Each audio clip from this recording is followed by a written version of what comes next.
This is Residents in a Room, an official podcast of the American Society of Anesthesiologists, where we go behind the scenes to explore the world from the point of view of anesthesiology residents. If you don't know history, your research might take a lot longer, because what if you're repeating the same experiments? Are there any military-specific, history points about anesthesiology? Did the military help advance our field? One of the novel anticoagulants that was discovered was actually in the secretions of leeches. You can see this process of how things have come throughout history to get to where they are. Welcome to Residents in a Room, the podcast for residents by residents. I'm Donald Keating, a fourth-year medical student at Kansas City University and today's guest host. I'm here with some fellow residents and our special guest today, Dr. Melissa Coleman. Dr. Coleman is a contributor to classic papers revisited in anesthesiology and is on the board of the Wood Library Museum of Anesthesiology. She's going to share her thoughts on the history of the specialty and why it matters. Let's start by meeting the residents with me today. Hi, I'm Zachary Meade, a Navy resident out of San Diego. I'm a CA2. Good afternoon. My name is Dr. Lindsay Murphy. I am a CA2 anesthesiology resident at Walter Reed National Military Medical Center in Bethesda, Maryland. Great. So now it's time to meet Dr. Coleman. Dr. Coleman, can you tell our listeners a little bit about yourself and how you got involved in the history of anesthesia? Sure.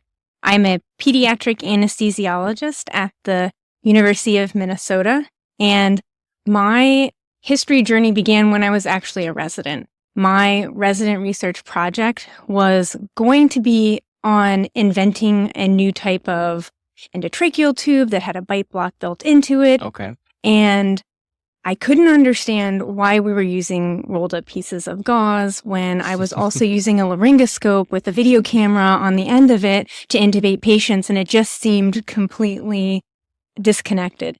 And so I thought, well, before I invent this wonderful new thing, I'm going to research the history of it. And one of our senior members of our department said, well, you've heard of the Wood Library, right? And I said, no, I have no idea what you're talking about. And I was introduced to this amazing anesthesia history resource. I traveled to the suburbs of Chicago on my vacation, and my really lovely husband actually came along with me. Okay. And the two of us spent a week in the archives and the library and the museum collection looking at the history of bite blocks. And I wanted to know, how did we get here? And the short answer of it was that in the early days of anesthesia, we didn't use endotracheal tubes. It was all native airway.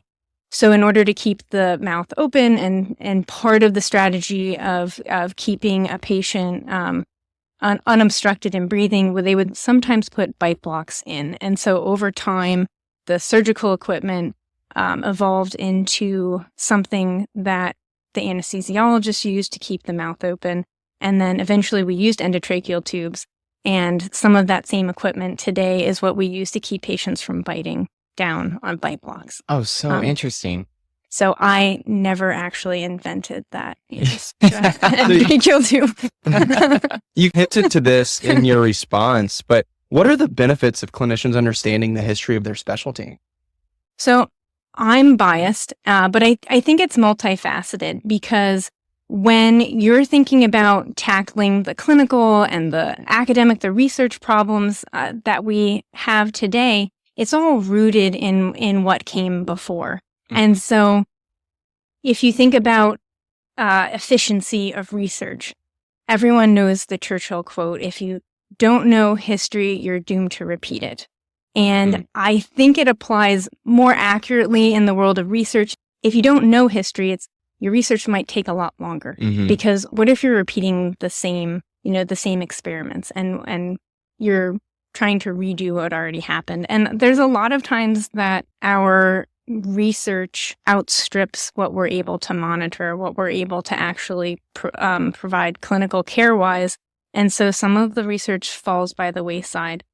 So I think an interesting example of that, it's kind of loosely touches on this point, that we've known since the 40s that on clinical exam, even experts are really poor at detecting cyanosis in patients clinically. When the patient's blue, Their sats are probably in like the 70s. Right. But so, essentially, we knew from research that clinical exam was not the most efficient way to tell if a patient was cyanotic, but we didn't have anything better. There wasn't any technology that could consistently and effectively monitor on oxygen saturation. And if you fast forward to the 1980s, the Nellcor released the N100, which was the first consistently usable oxygen saturation monitor. So you're saying people had to do anesthesia without a pulse ox? Oh, yes.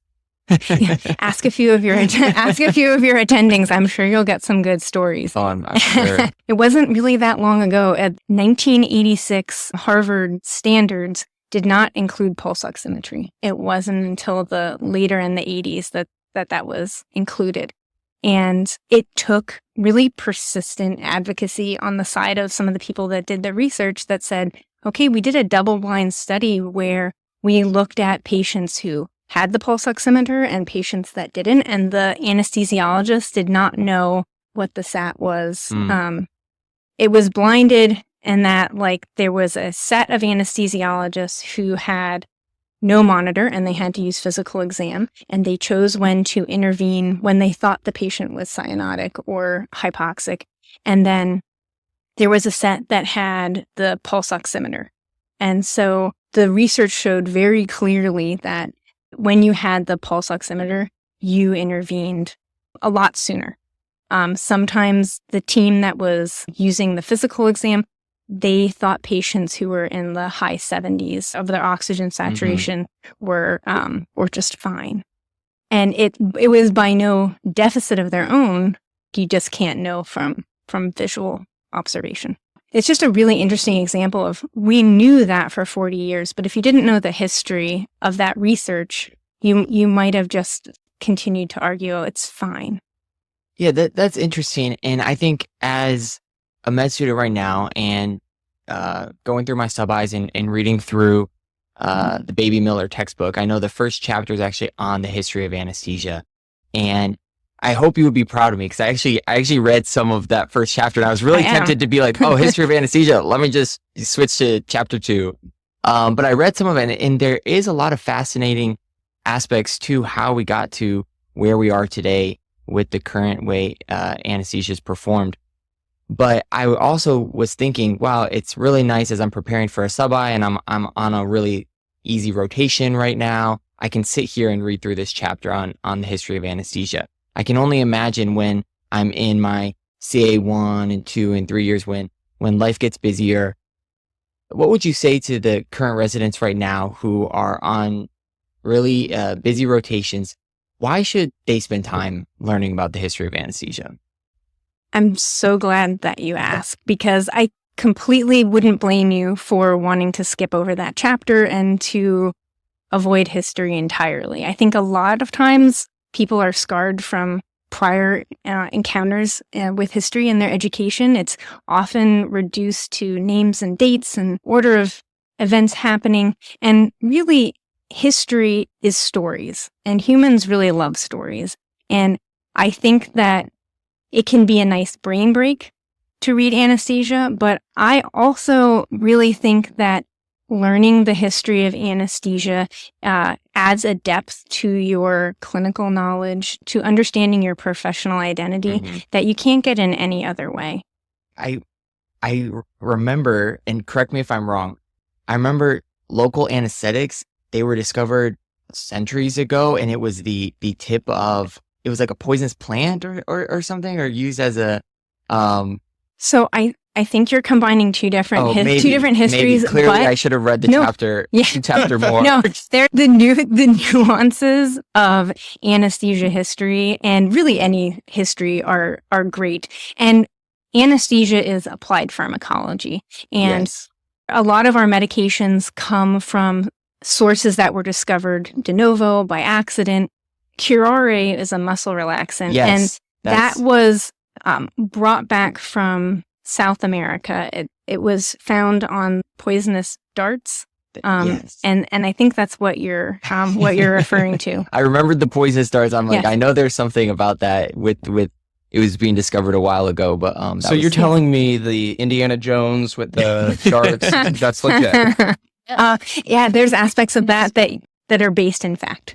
But it goes along with that in that, okay, knowing that doesn't necessarily change how that drug might be being used today, but you can see this process of how things have come throughout history to get to where they are, and then can also be used to then further the advancement of practice today, knowing the history behind it.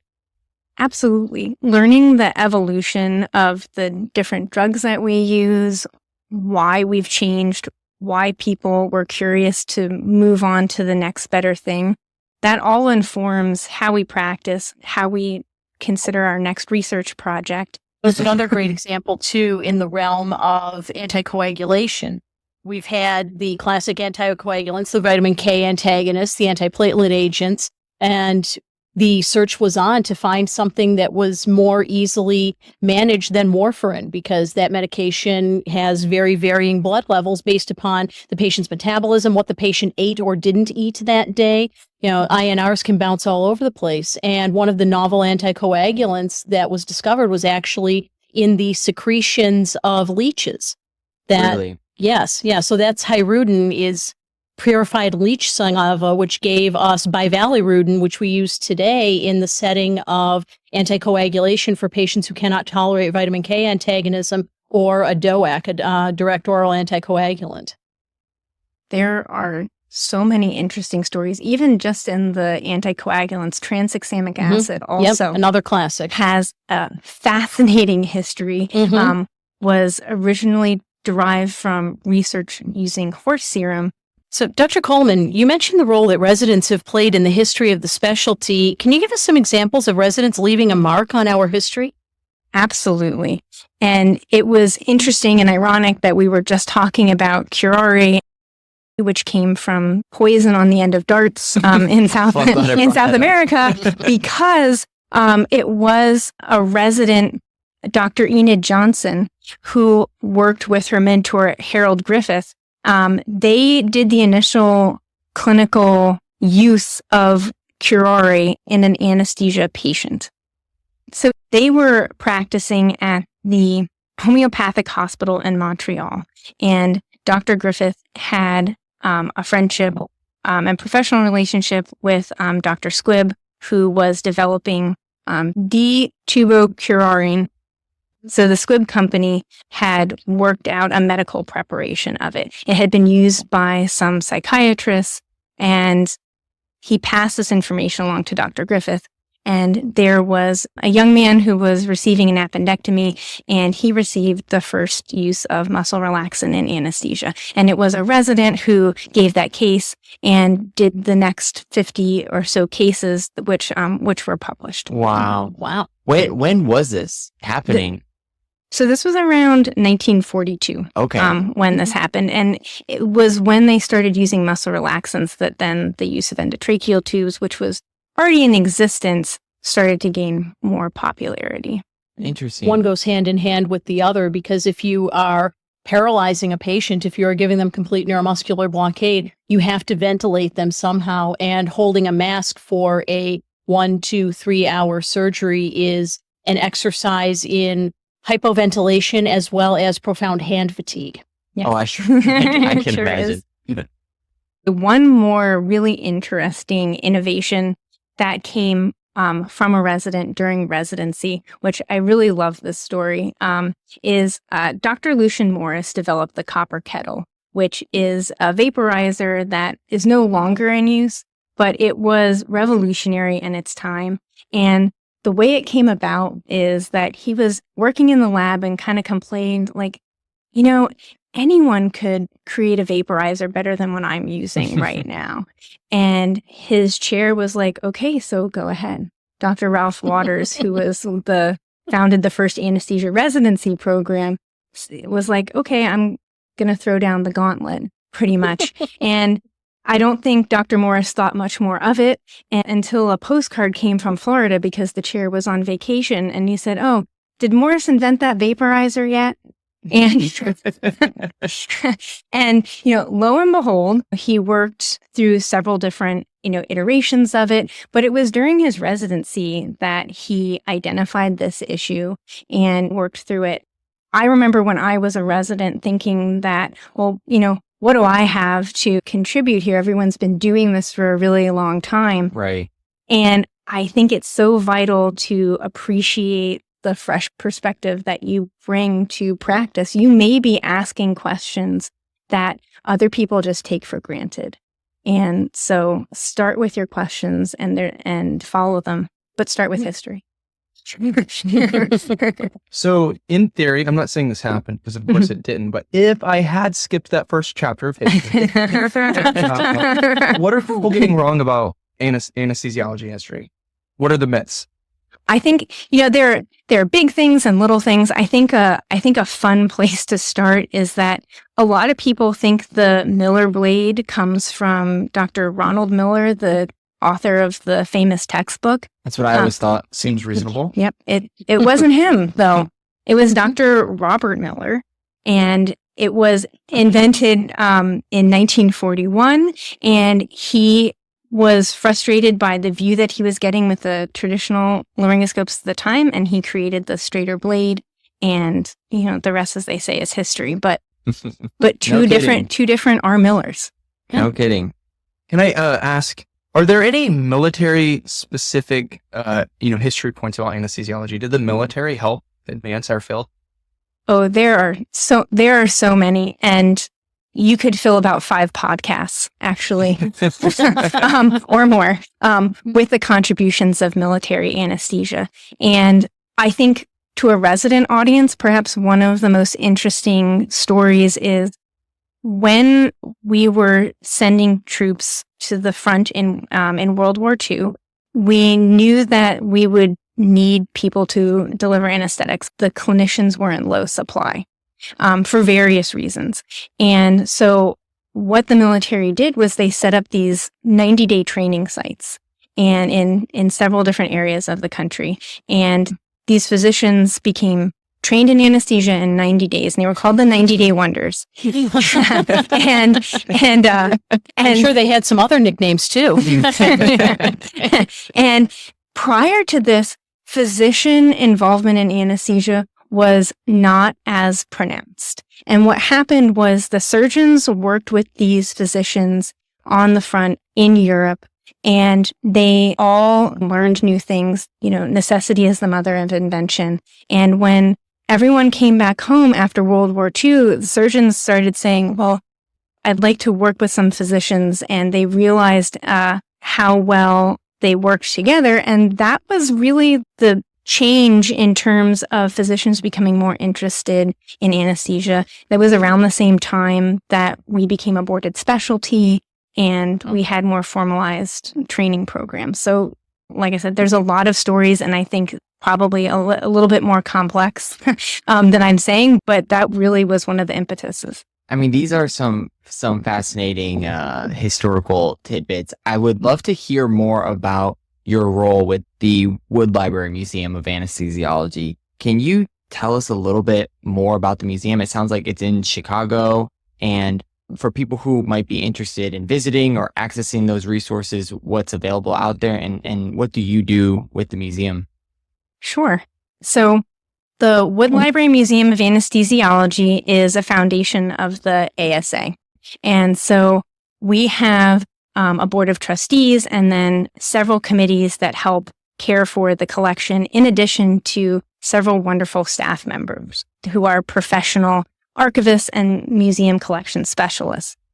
I have been on the board of trustees for several years. I'm the incoming president of the board, and I look forward to doing more outreach. Our goal as an organization is to advance anesthesiology by preserving and sharing its heritage and knowledge.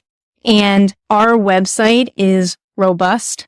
If you go to woodlibrarymuseum.org, you can see over 400 pieces of our museum collection, all with blurbs about what they are, where they came from. We have primary sources from our library. We have archives, and we have an extensive living history collection where we have giants in the field of anesthesiology interviewing other giants. And so you have the opportunity to hear the history from the people who made it.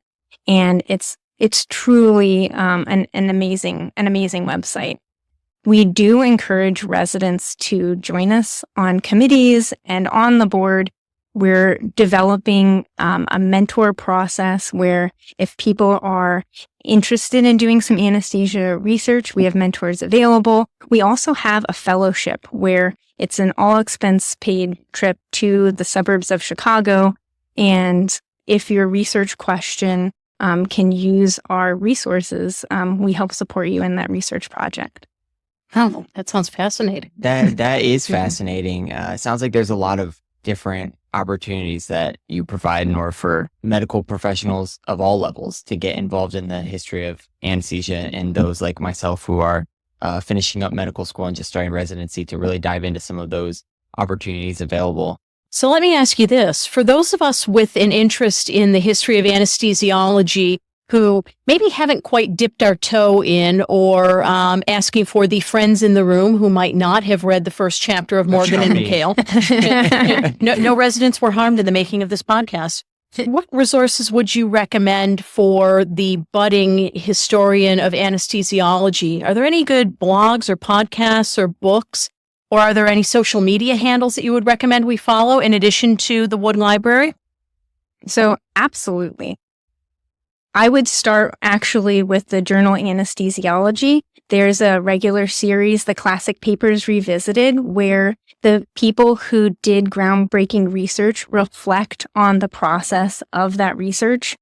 Additionally, every month there are a few reflections from the Wood Library Museum, little vignettes that bring out some of the interesting stories from the Wood Library collection. The Wood Library, of course, has its own social media handles, and there are several other anesthesia history museums that have their own social media. So there's the Geoffrey K Museum out of Melbourne, Australia. There's the Anesthesia Heritage Center, and not a museum in his own right, but Dr. Merlin Larson has a very interesting X stream. Okay. And he is always throwing out like fascinating tidbits from anesthesia history. That's really a not miss, in my opinion. In terms of podcasts, I don't know if there are any dedicated solely to anesthesia history, but there was a podcast by the ABCs of Anesthesia with Dr. Christine Ball. She is an incredibly talented historian, and she was doing a podcast about anesthesia history, and specifically her book, The Chloroformist, which was very engaging, and I would encourage people to listen to. Interesting. Excellent. The Chloroformist? Mhm. And who is that by? Dr. Christine Ball. Excellent. So, Dr. Coleman, you have a spectacular amount of knowledge about the history of anesthesia, a great deal of which is probably not known to the world at large. So I'd love to hear about something that maybe most of us don't know. Facts that might surprise or entertain, or serendipitous circumstances that illuminate something really unique about the history of anesthesiology. Anything in that realm? Absolutely. So as a pediatric anesthesiologist, the art of induction is something that is near and dear to my heart, because children are generally, when they're younger, are a mask induction. And that's a different type of process. And one of the first artifacts that I fell in love with when I started working with the Wood Library Museum was the space helmet. And it's on our website, and it's in the exhibit in the ASA headquarters. And I had to ask myself, well, what is the space helmet? And as it turned out, there was a TV show called Space Patrol in the early 1950s, and space toys, all of these astronaut toys were all the rage. And pediatric anesthesiologists would have the kiddos put on these like toy space helmets, and they would sneak the inhalational agent in the space helmet. And it had them go off to sleep safely and calmly. There are also other techniques for these sneak attacks. They would have little like stuffed animals that maybe they would put the circuit in. it was a really creative and I think compassionate way to have children who might otherwise be very scared go off to sleep safely. And there's no end to the creative solutions that anesthesiologists, whether pediatric or not, have come up with. And I think this is just one tidbit of many that, that you can find just by exploring some interesting history. And, the other thing is that you never know where a conversation is going to lead to some new historical discovery. So I was connecting with a high school classmate of mine, and I said, "Oh, I'm an anesthesiologist." And she said, "Oh, my grandfather was an anesthesiologist." And we got to talking, and it turned out that he actually worked on Project Mercury in the late 50s as part of the lead up to the Apollo mission. And so they had actually recruited an anesthesiologist to research the biopacks that eventually would help the astronauts as they went to the moon. And he was part of the team that developed these biopacks for the monkeys, for the test flights. And so that story had never been told. So this conversation that I was having with a friend from high school led to a really interesting history project, and I think something that a lot of people might not appreciate about the space missions. Well, it sounds like maybe there could even be a part 2 here in the future. I have learned a ton today. I don't know about the rest of you, I'm sure. And thank you everyone listening for joining us. Thanks to our guests here today, Dr. Coleman. Please join us again soon for more Residents in a Room, the podcast for residents by residents.